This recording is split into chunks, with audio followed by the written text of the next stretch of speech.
सियावर रामचंद्र की जय। उमापति महादेव की जय। पवन सुत हनुमान लाल की जय। परम पूज्य गुरुदेव की जय। वर्णानामर्थ संघानां रसानाम छन्दसामपि मंगलानाम च कर्तारो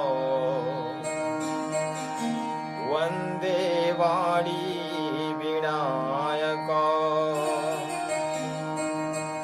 गुरुर्ब्रह्मा गुरुर्विष्णु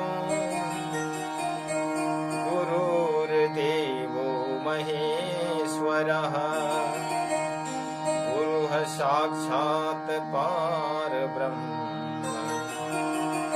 तस्मै श्री गुरुवे नमः। जनक सुता जग जननी जानकी अतिशय प्रिय करुणा निधान की। ताके जुगपद कमल मनावो जेहि प्रसाद निर्मल मति पावो। पुनि मन बचन कर्म रघुनायक चरण कमल बंदो सब लायक। मैं नेहरू लाल राठिया, ग्राम रेंगाल बहरी, तहसील घरघोड़ा, जिला रायगढ़, पंजीयन क्रमांक 1729, छत्तीसगढ़ राज्य मानस संगठन में शामिल हूँ। आज मानस के सभी रसिक, प्रेमी, सज्जन, मर्मज्ञ जन, संत जन और परम पूज्य गुरुजन, साथ ही हमारे मानस संगठन के अध्यक्ष महोदय जी, उपाध्यक्ष महोदय जी और जितने भी समस्त पदाधिकारी हैं, उन सभी को मेरे मानस पार्टी की तरफ से, मेरे तरफ से सादर प्रणाम। जय जोहार, जय श्री राम। गिराय रथ जल बीच समा कहियत भिन्न न भिन्न। बंदौ सीता राम पद जिन्हि परम प्रिय खिन। बाल कांड के दोहा नंबर 7 हमारे गोस्वामी महाराज बड़ा ही सुंदर इस दोहे में जगत जननी माँ सीता जी और प्रभु श्री रामचंद्र जी का जो एक तत्व हैं, उनको बड़े ही सुंदर शब्दों के द्वारा हम सभी को समझाते हुए लिखे हैं कि गिरा रथ जल बीच सम। गिरा, गिरा यानी वाणी और अर्थ यानी उसका अर्थ। जिस प्रकार नीर एक गिरा है यानी वाणी है, शब्द है, और नीर माने पानी, पानी उसका अर्थ है। इसी प्रकार काठ, काठ माने लकड़ी, काठ एक गिरा है, वाणी है, शब्द है, और लकड़ी उसका अर्थ है। पावक, पावक एक शब्द है और अग्नि उसका अर्थ है। जिस प्रकार मेघ, मेघ एक शब्द है और बादल उसका अर्थ है। घट, घट एक शब्द है और घट माने घड़ा। जैसे मिट्टी, तांबा, स्टील के द्वारा जो पदार्थ बनाया जाता है, जिसके द्वारा जल भरकर लाया जाता है, इसी प्रकार इसे, यह सब एक पदार्थ है और जिसे हम घड़ा कहते हैं। तो घट एक गिरा है, वाणी है, और घड़ा उसका अर्थ है। इसी प्रकार ये कहने कहियत भिन्न न भिन्न, कहने में और सुनने में गिरा और अर्थ अलग अलग लगता है, लेकिन हमारे गोस्वामी महाराज का कहना है कि वास्तव में ये दो नहीं बल्कि एक अभिन्न तत्व हैं और एक हैं। और इसी प्रकार जल बीची, जल माने पानी और बीची माने लहरा या तरंग। जब तक जल के अंदर कोई तरंग पैदा नहीं होता तब तक जल का कोई दूसरा रूप दिखाई नहीं देता। तो इस प्रकार जब हवा आती है और जल में हवा के संयोग से जब जल में तरंग उत्पन्न होता है, लहरा उत्पन्न होता है, हिलोरे मारने लगता है, तो एक जल का नया रूप हमारे सामने में हमको देखने को मिलता है।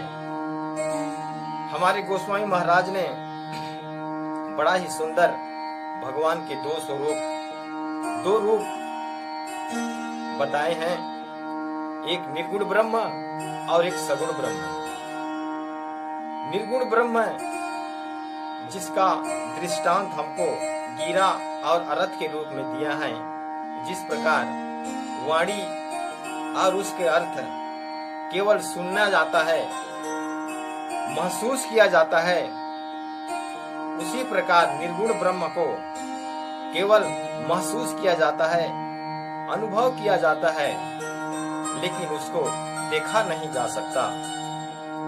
बड़ा ही सुंदर इसी प्रकार सगुण ब्रह्म का भी दृष्टांत उन्होंने जल और बीची के रूप में हमें बताते हैं कि जिस प्रकार जल में हवा के संयोग से लहरा उत्पन्न होता है, उसी प्रकार सगुण ब्रह्म में लहरी स्वरूप जब भक्त लोगों की पुकार उत्पन्न होती है, तभी उसमें उस सगुण ब्रह्म से शक्ति स्वरूपा जगत जननी माँ लक्ष्मी जी, सीता जी, श्री राम जी के साथ में प्रकट होते हैं।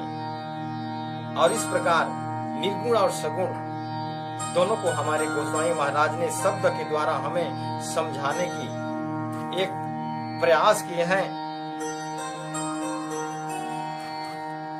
जो ही बड़ा ही सुंदर उनके जो स्वरूप है, जो दो होते हुए राम और सीता शरीर से दोनों अलग अलग दिखाई देते हैं, लेकिन वास्तव में ये दोनों दो नहीं बल्कि एक अभिन्न तत्व है। मानस में जब भगवान श्री राम अयोध्या कांड में वनवास के समय जब निषाद राज केवट गंगा नदी के पास जब उन्हें गंगा पार कर देते हैं, तभी भगवान श्री रामचंद्र जी उतराई के लिए मन में सोचते हैं कि निषाद राज केवट को कुछ उतराई देना चाहिए। यह सोचकर जब सोचने लगते हैं, तो जगत जननी माँ सीता उनके मन की बात को, हृदय की बात को समझ लेते हैं और अपनी मुद्रिका उतार कर उन्हें देते हैं। अयोध्या कांड में यह चौपाई भी है, पिया हिया की सेया जान निहारी, मणि मुंदरी मना मोदिता उतारी। इसी प्रकार सीता मैया और श्री रामचंद्र जी जो एक तत्व हैं, यदि एक तत्व का अनुभव नहीं होता, सीता जी उन्हें कैसे जानती कि हम मेरे स्वामी को केवट का उतराई देना है। इसीलिए यह एक चौपाई जो उनके एक होने को प्रस्तुत करते हैं। इसी प्रकार जब सुंदर कांड में आता है, हनुमान जी जगत जननी मां सीता को प्रभु श्री राम जी का संदेश सुनाते हैं। रघुपति कर संदेश अब सुनु जननी धरि धीर। अस कहि कपि गद गद भयउ हरे बिलोचन नीर। सीता मैया हनुमान जी से पूछते हैं कि हे तात, हे हनुमान, क्या प्रभु दीनदयाल कभी मुझे स्मरण करते हैं? इस दीन पर कृपा करने के लिए कभी मुझे याद करते हैं? इस प्रकार जब हनुमान जी को कहते हैं तो हनुमान जी जो प्रभु श्री रामचंद्र जी का संदेश था, राम जी के संदेश उन्हें सुनाते हैं और कहते हैं कि हे मैया, जो प्रभु श्री राम जी ने संदेश भेजा है उन्हें आप ध्यान से और धीरज धरकर सुने। क्या संदेश देते हैं प्रभु श्री रामचंद्र जी? कहते हैं, तत्व प्रेम कर मम यरु तोरा, जानत प्रिया ये कुमन मोरा। सो मन सदा रहत तो ही पाही, जानु प्रीति रस इतने हुनाही। तत्व प्रेम, ये जो तत्व प्रेम है जिसको केवल सीता मैया और प्रभु श्री रामचंद्र जी ही जानते हैं कि हे सीता जी, हे सीता, ये तत्व प्रेम जो है केवल मेरा मन ही इसे जानता है और मेरा मन तो सदैव तुम्हारे पास है, आपके पास है। कहने का मतलब गोस्वामी महाराज जो श्री राम और श्री सीता जी की एक तत्व अर्थात जो एक दूसरे के अंतःकरण में रहते हैं, यह तत्व, यह चौपाई प्रमाणित करता है कि श्री सीता और श्री रामचंद्र जी अलग अलग होते हुए भी एक हैं। और इसी तरह जब अयोध्या कांड में सुमंत्र जी राजा दशरथ की आज्ञा से राम, लखन और सीता जी को वनवास छोड़ने जाते हैं, उसी समय सुमंत्र मंत्री राम जी से बोलते हैं कि हे राम, आपके पिताजी आपके लिए एक संदेश दिया है और कहे हैं, प्रभु करुणा कर